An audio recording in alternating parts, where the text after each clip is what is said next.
लीजिए, मैं सालम आपको एक और वीडियो के साथ लेके आया। मैं बहुत छोटी-छोटी बातें बताता हूँ और मेरा प्रयास होता है कि वो चीज़ें बहुत कारगर सिद्ध हों आपके इंग्लिश के सुधार के लिए। और मैं लगातार प्रयास कर रहा हूँ कि आपकी इंग्लिश बेहतर होती चली जाए।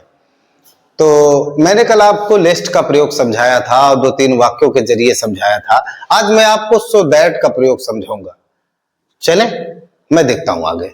इसके लिए एक नियम बनाता हूँ पहले ताकि आपको समझ में आए। यदि वाक्य में यदि वाक्य में इतना डॉट डॉट डॉट डॉट की आए तो देखिए, यहां हम जब डॉट मारते हैं तो इसका मतलब समझिएगा बीच में कुछ ना कुछ रहेगा। यहां भी मैंने डॉट मारा है तो इसको आप समझिएगा बीच में कुछ ना कुछ रहेगा। तो यदि वाक्य में इतना की आए तो सबसे पहले आपको सब्जेक्ट लेना है। क्या लेना है? सब्जेक्ट। फिर हेल्पिंग वर्ब लेना है, उसके बाद सो लेना है, फिर तुरंत लेना है एडजेक्टिव। एडजेक्टिव के बाद हम क्या करेंगे? लगाएंगे दैट। दैट के बाद दूसरा वाक्य आप जो करेंगे, दूसरा वाक्य कैन या कुड से, कैन या कुड से करें। ठीक, यहां हमने एक नियम बना दिया कि दूसरा वाक्य आपको कैन या कुड लगाना है। अब थोड़ा सा आप ये ध्यान रखेंगे कि यहां कैन या कुड हमने लिखा है तो इसका मतलब क्या है कि अगर वाक्य प्रेजेंट टेंस में है तो आप कैन का प्रयोग लगाएंगे, अगर वाक्य पास्ट में है तो कुड का प्रयोग लगाएंगे। बहुत छोटी सी बात है, बहुत नॉर्मली लीजिएगा, बहुत हार्ड मत लीजिएगा इसको। क्योंकि अगर आपने किसी चीज का हवा अपने दिमाग में खड़ा कर लिया तो यकीन मानिए वो चीजें आपको डरा देंगी। इसलिए आपको डरने की जरूरत नहीं है। और आप एक चीज जान लीजिए, अंग्रेजी शेरनी का दूध है, जिसने पिया वो दहाड़ेगा। आइए टॉपिक पे आते हैं। तो हमने लिखा अक्षय इतना मोटा है कि वह तेज नहीं दौड़ सकता। अभी देखिए वाक्य का नियम सिद्ध हुआ, इतना की, ये नियम आपका सिद्ध हो गया। हमने क्या कहा? यदि वाक्य में इतना की आए, वाक्य में इतना किया है तो सबसे पहले हमको सब्जेक्ट लेना है। यहां ध्यान दीजिए, हम लिख सकते हैं अक्षय। उसके बाद सहायक ले लीजिए एज, फिर क्या करेंगे? सो। अब मोटा की विशेषता ले लीजिए फैट, दूसरे लगाया हमने दैट तक हम आ गए। दैट के बाद दूसरा वाक्य हमको कैन या कुड से करना है, वह तेज नहीं दौड़ सकता। तो हम लिख सकते हैं ही, वाक्य प्रेजेंट में है, लगा दिया कैन नॉट। उसके बाद रन फास्ट। ये देखिए, फिर से देखें, सुधा इतनी गोरी है,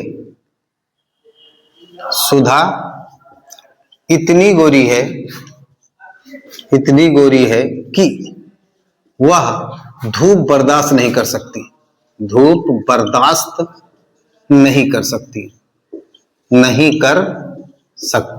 अब यहां देखिए, हमने फिर वही नियम लागू किया, इतनी की, ये नियम ध्यान रखें। तो हम लिख सकते हैं, सबसे पहले सब्जेक्ट उठाएंगे सुधा, उसके बाद सहायक क्रिया लेंगे वाज, फिर क्या करेंगे? इतनी गोरी, सो फेयर। फिर उसके बाद लगाएंगे हम दैट, हमने लगाया दैट। अब दूसरा वाक्य आपका बचा है, इसको कैन या कुड से करना है। ध्यान रखें कि वह धूप बर्दाश्त नहीं कर सकती, तो माफ करिए यहां ये होना चाहिए, प्रेजेंट में है। उसके बाद that she can not bear the sun. फिर से देखें,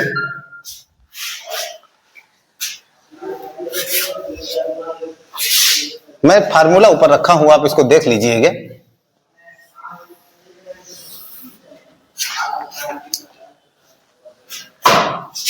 मौसम इतना बेईमान था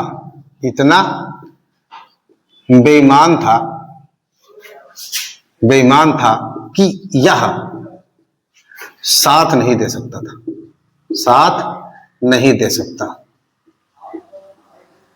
अब यहां मौसम का हाल आपको बता रहे हैं, तो हम लिख सकते हैं मौसम यानी सीजन। पास्ट में जा रहे हैं, ध्यान रखिए, वाज, उसके बाद सो करप्ट करप्ट, बेईमान, खराब, बेकार। उसके बाद की के लिए लगाएंगे हम दैट।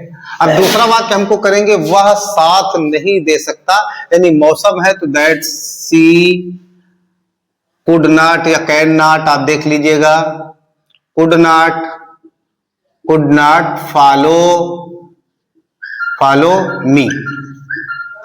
फिर से देखें, शेर इतना बूढ़ा था, शेर इतना बूढ़ा था कि वह शिकार नहीं कर सकता था, शिकार नहीं कर सकता था। देखिए इतना आया, इसमें ध्यान रखते रहें। तो शेर का मतलब द लायन, सहायक क्रिया लगाएंगे वाज, इतना के लिए करेंगे सो, बूढ़ा के लिए करेंगे ओल्ड।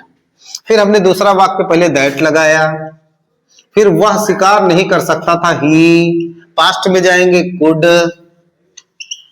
उसके बाद क्या करेंगे नॉट, शिकार करना का हंट। इस तरह से आप इसको अपनाएंगे और उम्मीद करता हूं कि ये ट्रांसलेशन आपको अच्छे लगे होंगे और इस पर ज्यादा से ज्यादा वाक्य बनाएं और उसका प्रयोग करें। समस्या आती है तो प्लीज हमें कमेंट करें। Thanks for watching.